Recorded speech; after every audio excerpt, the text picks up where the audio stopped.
আপু, আমার নাম আসিফা। এই ঘটনাটি ঘটেছে আমার সাথে। একদিন আমি আর আমার বোন বাড়িতে একা ছিলাম। মা আর আব্বা একটা কাজের জন্য আমাদের নানু বাড়ি গিয়েছিলেন। রাতে হঠাৎ কারেন্টটা চলে গেল। আমি আর আমার বোন তখন মোমবাতি জ্বালানোর জন্য পাশের রুমে যাই। তখন আমি দেখি আমাদের সোফায় কে যেন বসে আছে। আমি খুব ভয় পেয়ে যাই, আর কিছু না বলে বোনের কাছে এসে দরজা বন্ধ করে দিই। আমি আর আমার বোন ঘরে একা, আর মোমবাতিটা হাওয়ায় কাঁপছিল। তখন আমার মনে হয় আমার পাশে কেউ একজন বসে আছে। আর আমার বোন খুব কান্নাকাটি করছিল। আমি সাহস করে উঠলাম, দরজাটা খুললাম।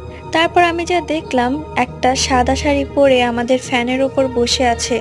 আমাকে দেখে মুচকি মুচকি হাসছে। আমি তো তখন অজ্ঞান হয়ে গেল। তারপর আমার আর কিছুই মনে নেই। আমার আম্মু আব্বু এসে আমার জ্ঞান ফিরালো।